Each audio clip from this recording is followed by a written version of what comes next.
আসসালামু আলাইকুম দর্শক। আমি আমার জীবনে বাংলাদেশের বীর সেনা সদস্যদের অকাল মৃত্যুর, অকাল দুর্ঘটনার অনেকগুলো ইভেন্ট সাংবাদিক হিসেবে কভার করেছি। সবচেয়ে ভয়াবহ দুঃসহ স্মৃতি হচ্ছে পিলখানা হত্যাকাণ্ড, এবং যা দেখেছিলাম চোখের সামনে থেকে যায় না। এটা ভিডিওতেও বর্ণনা করার মতো না, লিখার মতো না, যা এখন পর্যন্ত আমার চোখে ভাসে। আমি কি দেখেছিলাম যখন সেই কবরটি আবিষ্কার হয়েছিল এবং মাটি চাপা দিয়ে আমাদের বীর মানুষগুলোর একটা একটা করে দেহ উঠে এসেছিল, কি পরিস্থিতি, আমি সেগুলো আর ব্যাখ্যা করতে চাচ্ছি না। এর বাইরে কক্সবাজারে আপনার পাহাড় ধসে সেনা সদস্যদের মৃত্যু, বা দেশের বাইরে আমাদের শান্তিরক্ষী মিশনে অংশ নেওয়া তাদের কতটা ইমোশন তৈরি করে বাহিনীর মধ্যে, বাহিনীর বাইরে। একটা মানুষ যখন শান্তিরক্ষী মিশনে যায় তখন স্বাভাবিকভাবেই তার পরিবারের মধ্যে একটা উচ্ছ্বাস কাজ করে, কারণ এটার যতটা কষ্ট বা দূরে থাকা, ফিরে আসবেন দ্রুত সময়, 2 বছর 3 বছরের একটা জার্নি, তারপর একটা সম্মানজনক, খুবই চোখে পড়ার মতো একটা সম্মানী বাড়তি যোগ হয় এই ঝুঁকি নেওয়ার কারণে।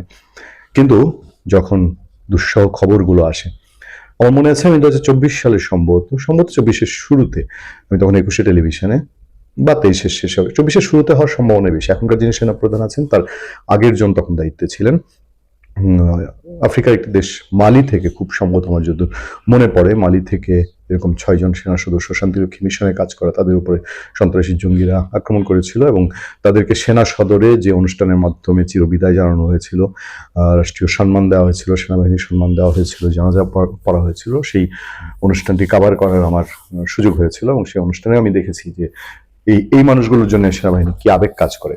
আজকে একটি ঘটনা ঘটেছে যে সুদানে যেই 6 জন আমাদের সেনা মারা গেছেন সন্ত্রাসী হামলায়, তাদের মরদেহ দেশে এসে পৌঁছেছে। বিস্তারিত যে তথ্যগুলো জানা গেছে সেগুলো হচ্ছে যে সুদানে জাতিসংঘ শান্তিরক্ষা মিশনে সন্ত্রাসী ড্রোন হামলায় নিহত বাংলাদেশ সেনাবাহিনীর 6 শান্তিরক্ষী মরদেহ শনিবার দেশে আনা হয়েছে, দেশে এসে পৌঁছেছে।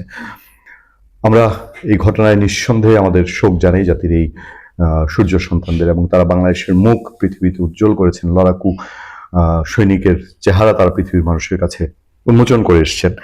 শুক্রবার সংবাদ বিজ্ঞপ্তিতে তথ্য জানিয়েছে আইএসপিআর। দেশে পৌঁছানোর পর রাষ্ট্রীয় সামরিক মর্যাদায় তাদের জানাজা ও দাফন সম্পন্ন হবে। আইএসপিআর বিজ্ঞপ্তিতে বলা হয় 13 ডিসেম্বর সুদানের আবি এলাকায় জাতিসংঘ শান্তিরক্ষা মিশনের কাদুগলি লজিস্টিক্স বেইজে বিচ্ছিন্নতাবাদী সশস্ত্র গোষ্ঠী বর্বরচিত ড্রোন হামলা চালায়। এতে 6 বাংলাদেশি শান্তিরক্ষী নিহত ও 9 জন আহত হন। নিহত শান্তিরক্ষীরা হলেন, নাম পরিচয় দেওয়া হয়েছে, নিশ্চয়ই যারা জানার জেনে গেছেন। আহত 9 জন শান্তিরক্ষী কেনিয়ার নাইরোবির আগা খান ইউনিভার্সিটি হাসপাতালে চিকিৎসাধীন। তাদের মধ্যে কয়েকজন চিকিৎসা শেষে হাসপাতাল ছেড়েছেন এবং বাকিরা শঙ্কামুক্ত বলে সংশ্লিষ্ট সূত্রগুলো জানিয়েছে। আহতদের মধ্যে 3 জন নারী সদস্যও রয়েছেন।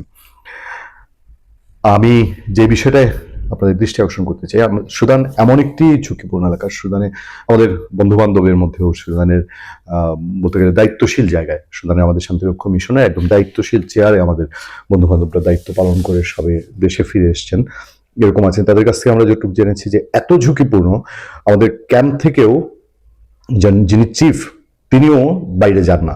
বাইরে যাওয়াটা মানে শুধু অপারেশন ছাড়া, সুনির্দিষ্ট দায়িত্ব এবং সিকিউরিটি ছাড়া তারা বাইরে যান না।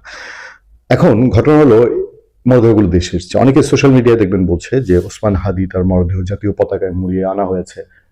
এটা নিঃসন্দেহে শ্রদ্ধা জানানোর জায়গা, এবং এটা মানুষ প্রমাণ করেছে, তার জানা যায় লক্ষ মানুষ উপস্থিত হয়ে প্রমাণ করেছে যে হ্যাঁ, সেই শ্রদ্ধা জাতি জানাতে চায়, এতে নিয়ে কোনো সমস্যা নেই। কিন্তু আমাদের সেনা সদস্যদের যে কফিনগুলো এসছে সেগুলো কেন জাতীয় পতাকা দিয়ে আচ্ছাদিত ছিল না? সোশ্যাল মিডিয়া অনেকে এই প্রশ্নগুলো করছেন। আমাদের পরিচিত একজন ছোট ভাই, আমি দেখলাম যে সোশ্যাল মিডিয়ায় তিনি পোস্ট দিয়েছেন যে ভাইয়া, সেখানে লিখছেন যে সরকারের কাছে আমার পতাকা নাই বলে দিত, আমরা আমাদের বীর সন্তানদের কফিনগুলো আমাদের পতাকা মুড়িয়ে নিয়ে আসতাম, সময় হলে কবরগুলো মুড়িয়ে দিব আমাদের গর্বের পতাকা দিয়ে। এরকম এরকম অনেকে ইমোশনাল লিখছেন, পোস্ট লিখছেন। তো আমি যতদূর জানি যে যখন তাদেরকে রাষ্ট্রীয় সম্মান দেওয়া হয় এবং সেই আয়োজনগুলো করা হয়, তখন এই পতাকাগুলো ব্যবহার করা হয়। বাংলাদেশের 6 সেনা সদস্যের মৃত্যুর পরে কেন পতাকা ছিল না? তাদের যে ভালোবাসা সেনা সদস্যের প্রতি, সেটাই মূলত প্রকাশ পায়। ভালো থাকবেন, সুস্থ থাকবেন। আপনার সাথে আমি আতিক রহমান, পূর্ণিয়া।